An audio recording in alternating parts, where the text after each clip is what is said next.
tuh seperti yang aku sebutin tadi emang udah di lampu kuning. Apa ku tancap gas dan melaju.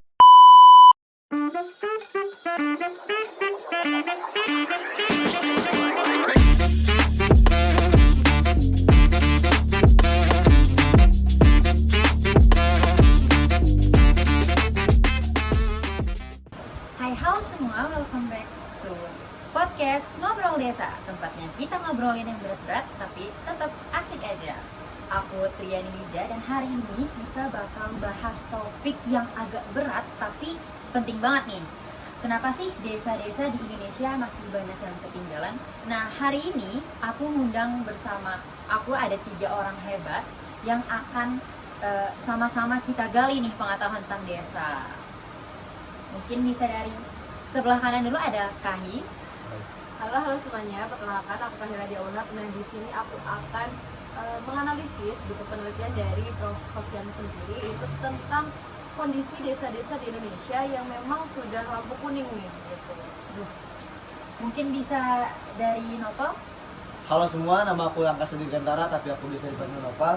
Di sini aku mau fokus ke solusi kece yang melibatkan anak muda tentang teknologi data. Juga keren banget lagi, superhero Indonesia. Tapi isinya pasti bakal lebih keren lagi. Mungkin bisa dilanjut ke narasumber kita selanjutnya. Oke, halo semuanya, kenalin nama aku Jepon dan aku sekarang lagi menganalisis ketimpangan spasial yang terjadi di Kalimantan. Yang ternyata ketimpangan itu nggak sesimpel itu loh. Wow. Oke, langsung aja nih, kira-kira masalah apa sih yang lagi genting-gentingnya di desa-desa ini? Mungkin bisa di-spill dulu kali ya. Wah ini tuh sebenarnya bahasan yang pahit banget nih ya sebenarnya, karena berdasarkan data desa presisi yang udah dikumpulin nih data-datanya sama tim Prof.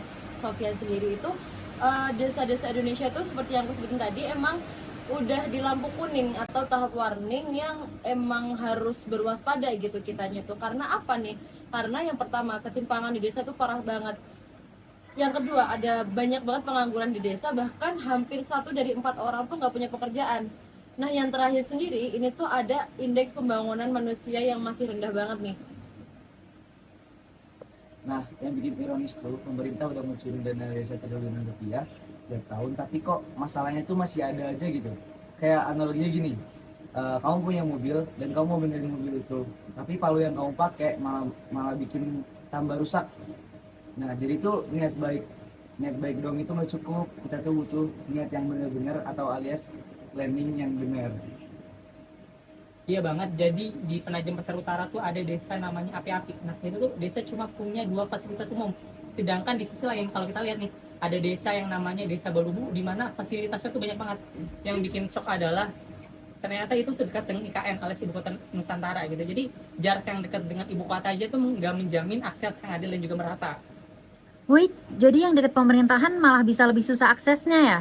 Ya, exactly. Jadi ini ngebongkar asumsi kita selama ini. Ternyata faktor geografis itu nggak cuma satu-satunya faktor yang mempengaruhi gitu.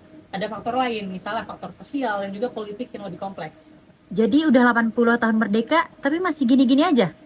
Sedih banget sih sebenarnya, kita tuh merdeka secara politik ya sebenarnya, tapi kayak belum merdeka nih secara ekonomi dan kesejahteraan masyarakatnya itu juga belum terjamin nih sebenarnya. Oke, kan udah tahu nih masalahnya. Kira-kira kenapa sih bisa kejadian kayak gitu? Oke, jadi ada 2. Yang pertama tuh dari individu sendiri. Dari individu itu pendidikan sama ekonomi. Dan juga dari infrastruktur nih. Yaitu ada dari kesehatan dan juga fasilitas ibadahnya itu nggak merata gitu. Bener banget sih. Dan yang lebih parahnya lagi tuh desa tuh sekarang tuh dijadiin sebagai objek pendataan aja nih. Bayangin aja kita tuh didata tapi nggak tahu tuh hasilnya buat apa. Jadi kayak form survei ujung-ujungnya kayak cuman buat spam iklan aja nih. Jadi akibatnya planning pembangunan pun juga pasti nggak nyambung sama kebutuhan asli masyarakatnya gitu. Dampaknya sistematik parah. Kayak program besar kayak dana desa itu jadi nggak tepat sasaran.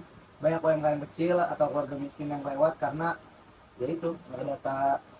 Jadi slogan no one left behind cuma jadi pegangan doang. Terus gimana nih peran anak muda di posisi ini? Nah, yang interesting tuh pemuda tuh posisinya paradoks banget. Di satu sisi mereka yang paling kena dampak, susah akses pendidikan, kerja terbatas, tapi di sisi lain mereka punya super power. cepat adaptasi sama teknologi, energinya gede, dan mindset progresif. Jadi bisa jadi masalah sekaligus solusinya gitu. Plus dari data nih, anak muda tuh populasi paling gede di Indonesia. Jadi kalau misalnya anak muda tuh nggak dilibatin, saya rasa ya percuma program apapun. Oke, kira-kira pemerintah nih ada usaha nggak sih buat ngatasin hal ini? Malah banyak banget nih sebenarnya yang pemerintah lakuin buat desa.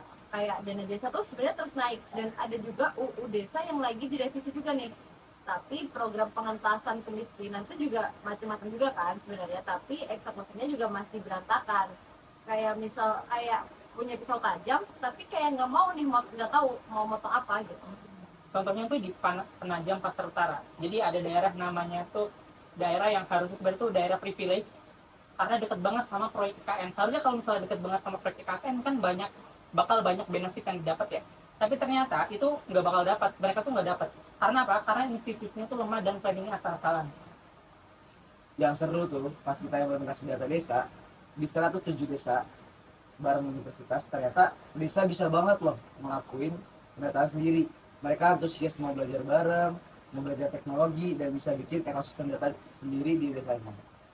Oke, berarti intinya toolsnya ada nih, dananya juga ada, tapi belum cara makainya nih belum dapat gitu ya. Tuh. Ini tuh bener banget sih sebenarnya, kayak kita tuh punya smartphone yang canggih kan ya, tapi cuman dipakai buat telepon doang atau main game doang nih. Jadi potensinya tuh ada, tapi utilitasnya atau kegunaannya tuh belum optimal gitu. Dan yang paling penting, selama ini kan pendekatan top down terus. Pemerintah pusat bikin kebijakan, turun ke daerah, turun ke desa, tapi kebutuhan asli masyarakat desa apa? Sering nggak ditanya. Nah, ini nih yang kita tunggu-tunggu. Solusi konkretnya kira-kira kayak gimana nih? Oke, jadi konsep superhero Indonesia itu, aku ada 3 pilar utama nih. Yang pertama, posisiin desa sebagai mesin utama pembangunan, bukan lagi objek, tapi subjek. Yang kedua, pakai data presisi sebagai basis semua planning. Nah, yang ketiga, libatkan pemuda sebagai penggerak utamanya. Konkretnya gimana? Kita udah buktiin di 2140 pemuda yang terlibat DDP, mereka dilatih pakai teknologi drone, GIS, sensus digital, dan hasilnya apa? Mereka jadi garda terdepan perubahan di desanya masing-masing. Dari sisi spatial justice nih, kita tuh perlu approach atau pendekatan yang berbeda-beda sesuai kondisi desa tersebut. Desa yang infrastrukturnya kurang, ya fokus bangun infrastruktur dulu. Desa yang SDM-nya kurang, ya fokus bangun SDM dulu. Nah, desa yang udah maju tapi ketimpangan ekonominya tinggi, ya perlu redistribution strategi. Jadi yang lebih penting itu sebenarnya kayak pergantian paradigmanya ya. Jadi kayak pengen memperbaiki cara pengen gitu. Maksudnya gimana sih ya, setiap program harus by name, by address, by coordinate. Jangan lagi planning yang cuma berdasarkan kira-kira atau kata-kata Pak RT gitu. Oke, kira-kira teknologi peran pentingnya gimana nih? Teknologi drone participatory mapping yang kita pakai tuh game changer banget. Bayangin, dalam hitungan hari kita tuh bisa mapping seluruh desa dengan akurasi tinggi. Data yang dihasilkan desa ini juga bisa dipakai buat planning yang tepat gitu. Tapi ingat, teknologi yang dikuasai sama masyarakat desa sendiri. Jangan sampai mereka cuma jadi objek dan difoto drone doang. Ya, mereka harus jadi operator, analisis, dan decision maker juga. Nah, dari sini nih ada nggak sih sekiranya model yang udah terbukti berhasil gitu? Ada dong model ekosistem data desa yang udah kita implementasiin nih di 107 desa dan itu tuh bisa direplikasi. Jadi intinya desa itu punya kontrol penuh lah atas datanya. Universitas pun jadi technical support, pemerintah jadi polisi enablernya gitu. Terus kita tuh juga butuh kolaborasi lintas sektor. Nggak bisa pemerintah doang, akademisi doang, maupun masyarakat doang. Kita tuh harus maju bareng-bareng. Model special justice yang kita kembangkan di Penajam bisa tuh diadaptasi ke daerah lain. Kira-kira realistis gak sih kalau diterapin di skala nasional? Nah, kalau aku lihat dari antusiasme pemuda yang udah aku libatin, itu sangat realistik. Mereka cepet banget belajarnya, excited sama teknologi, dan yang paling penting, mereka tahu persis apa yang dibutuhin di desanya. Sebenarnya kunci utamanya itu lebih ke politik will ya, dan komitmen jangka panjangnya itu gimana. Kalau cuma project setahun 2 tahun doang ya susah gitu untuk keberlanjutannya gitu. Wah, seru banget nih obrolan kita hari ini. Tapi sebelum ditutup, masing-masing mungkin bisa kasih pesan-pesan kali ya. Mungkin dari Kahwi dulu. Oke, mungkin kalau dari aku sendiri itu lebih ke ini ya. Desa itu lampu kuning Indonesia. Jadi kita masih punya banyak waktu buat benerin, tapi juga jangan sampai telat. Kalau dari aku cuma pengen ngomong pemuda desa adalah superhero sesungguhnya. Karena kasih mereka tools yang tepat, maka mereka bisa ubah Indonesia. Kalau menurut aku sendiri, ketimpangan itu bukan takdir. Itu tuh bisa kita atasi dengan planning yang benar dan data yang akurat. Pembangunan yang adil itu sangat mungkin. Oke, keren banget nih ketiga narasumber kita nih teman-teman. Mungkin buat yang lebih penasaran mungkin bisa langsung baca 3 artikel dan jurnal yang udah kita bahas tadi. Dan ingat, setiap kali kalian pulang kampung, coba deh lihat dengan mata kepala kalian sendiri nih tentang apa beda desa kalian dan butuh apa sih kira-kira sebenarnya. Siapa tahu kalian bisa jadi superhero selanjutnya. Sampai jumpa di episode berikutnya. Dadah. Dadah!